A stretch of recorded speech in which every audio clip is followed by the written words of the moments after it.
Mina sain jälle ühele oma küsimusele vastuse. Ma mõtlesin, et kas ma olen imelik, et ma oma ettevõttes olen juba aasta otsa töötanud ja ma ei ole kordagi palka saanud. Aga ma saan aru, et ma ei ole imelik, et selliseid inimesi on väga palju, kes aasta, 2, isegi 3 rügavad niisama, et kuskile jõuda. Aga täpselt niimoodi see on. Kusjuures ega filmivallas on niimoodi, et statistika põhjal 10 filmist 9 ei tee raha. Selge. Aga kui sa teed oma elu jooksul 10 filmi, siis sul on umbes 10%, et sa lõpuks ka natuke raha teenid. Pidage see valem meeles. Ja nüüd on meil jälle võimalus küsimusi. Я хотела тоже вот сказать, можно? Просто все, что говорил вот сейчас Ильмар, мне показалось таким близким, потому что я, не знаю, я представлюсь немножко. Я закончила вот в этом году, вот этой весной, театральную академию. Я училась на эстонском языке, вот, то есть выучилась на актрису. Но это не важно. Это не то, что я рекламирую себя. Нет, я просто про то, что я совершенно случайно попала как-то вот в театральный мир. И у нас был такой вот в Таллине такой другой театр. И все, что мы там делали, это делалось с таким энтузиазмом и с такой энергией.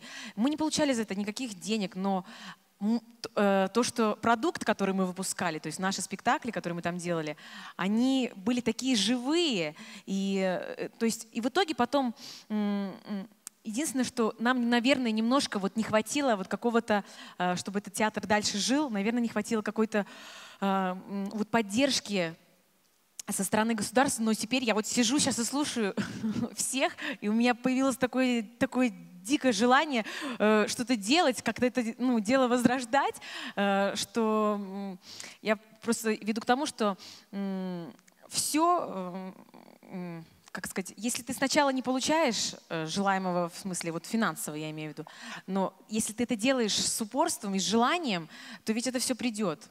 То есть это все ждет тебя впереди. Главное набраться терпения. Вот. Простите. Meile on need esinejad väga inspireerivad. Да, спасибо вам большое. Aga ma tean, et ka paljusid teist kindlasti Ilmar kõnetas ja te tahate küsida midagi. Nii et näen ma jälle, seal on üks käsi, esimene käsi oli seal. Ma sinna rõdule ei näe, aga ma ütlen veel, et rõdul on võimalik küsida. Minu nimi on Ilja. Ma tahan küsida, kas te hakkate veel filmid noortest filmima? Oota, millest? Noortest. Noortest ma ei ole nüüd päris kindel. Mul on 2 järgmist filmistsenaariumit ei ole noortest. Pärast seda on küll üks huvitav asi, et mul on pärast klassifilmi nägemist helistati mulle Ukrainast ja Venemaalt ja kutsuti sinna ühte hokifilmi tegema, mis on noortest. Aga see ei ole nüüd lähima 3-4 aasta teema, see tuleb pärast. Aitäh!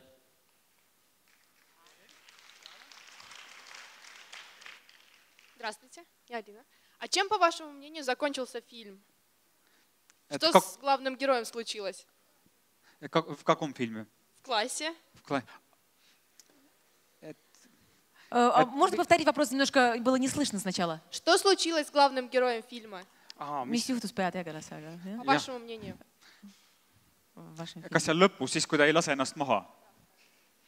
Хорошо. Saladus. See on teie lahendada, sellepärast, et meil oli filmivõtete ajal 3 versiooni. Üks nendest oli selline, et see Kaspar hoiab relva endal siin meelekohal ja ta näeb oma tüdrukut ja tal on tunne, et hoolimata kõigest arvab, et nüüd, kus kõik on läbi, äkki on uus elu võimalik. Ja siis järsku tahab ta uuesti elada. Aga ta muidugi ei julge seda ütelda Joosepile, kes ta vastas seisab. Teine versioon on selline, et need relvad laadis ju Joosep, see teine poiss.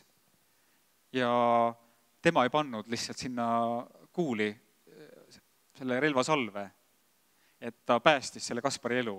Ka see oli üks võimalus. Mul on nagu tegelikult, ma arvan, et õige on see, mida te ise arvate. Mul nagu endal absoluutselt õiget vastust ei ole. Põhimõtteliselt oled sa avatud uutele стенариумитele. Jah. Ну, так и так. Кто у нас еще хочет что-нибудь задать? Oot, ma korraks vaatan sealt ülevalt. На Kas seal балконе on keegi, кто-нибудь что-нибудь хочет kes soovib küsida? sпросить? Andke käega märku, meil on üleval ka mikrofon. Nii, aga siis saalist. Не стесняйтесь. Уникальный шанс. Вот, пожалуйста, молодой человек на третьем ряду. Ettevõtlik noor eest pingist.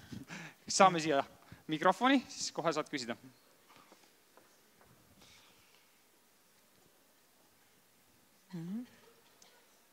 Tere, Nikita. Tere. Ma tahaksin küsida, mis te arvate, mis on kõige tähtsam osa filmis, kas muusika, tegelased või stsenaarium või kõik koos? Lõpptulemusena kõik koos, aga ma ütlen seda, et absoluutselt kõige tähtsam on see lugu, mida te jutustate. Sellepärast, et ma toon selle näite, et mu need Venemaa sõbrad, kes tahaksid teha filmi surma saanud hokimängijast, nemad ütlevad, et aga me läheme nüüd kohe sponsorid otsima. Mina ütlen neile, ärge minge, kirjutame selle loo valmis, sellepärast, et keegi ei anna teile raha lihtsalt sellepärast, et mul on hea filmi idee.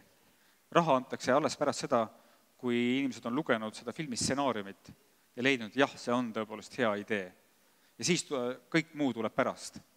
Teine asi muidugi, mis on oluline, et nüüd, kus on muusikavideode maailm, on inimesed harjunud sellega, et sa võid pildis näidata ükskõik missugust kräppi või segaseid viirutusi tahes. Seda kõike suudetakse andestada, aga kui heli ei ole hea, kui muusika ei ole hea, siis vaataja ütleb ei. Et kõigepealt igal juhul lugu. Suur tänu.